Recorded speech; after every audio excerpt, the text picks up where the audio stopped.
আসসালামু আলাইকুম, স্বাগত ইজি নিউজে। 21 আগস্ট গ্রেনেড হামলা মামলার সব আসামিকে খালাস দেওয়া হয়েছে। 2004 সালে 21 আগস্ট গ্রেনেড হামলা হয়। এই হামলায় পরিকল্পিতভাবে বিএনপির ভারপ্রাপ্ত চেয়ারম্যান তারেক রহমানকে আসামি করে ফ্যাসিস্ট হাসিনা এবং সেই মামলায় রায়ও দেয় যাবজ্জীবন কারাদণ্ড।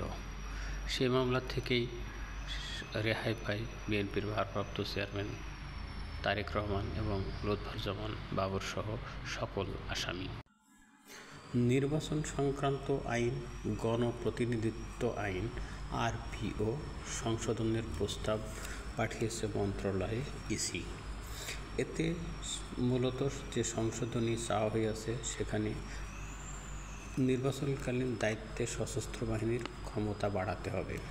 অনলাইনে মনোনয়ন জমা দেওয়া যাবে না। জামানত বাড়িয়ে 50,000 টাকা করা হয়েছে এবং বিদেশে সম্পদের পরিমাণ থাকলে হিসাব দিতে হবে। ভোট বন্ধে ইসির ক্ষমতা বৃদ্ধি করতে হবে। ইসি মূলত চাওয়া হচ্ছে পলাতক কোনো আসামি নির্বাচনে অংশগ্রহণ করতে পারবে না। ইসি আরও চাই সেনা, নৌ এবং বিমান বাহিনীর সদস্যদের নির্বাচনের দায়িত্ব পালনকালীন সময়ে কোনো পরোয়ানা ছাড়াই গ্রেপ্তারের ক্ষমতা এবং একক প্রার্থী যদি কোনো আসনে থাকে সেই আসনে না ভোটের বিধান থাকে।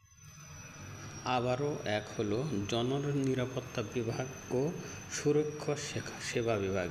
এই দুটো বিভাগকে কাজের সুবিধার্থে এক করা হয়েছে, যা 2017 সালে আলাদা করা হয়েছিল। রাশিয়ার প্রেসিডেন্ট পুতিন ইউক্রেনের প্রেসিডেন্ট জেলেনস্কিকে মস্কোতে আমন্ত্রণ জানিয়েছে।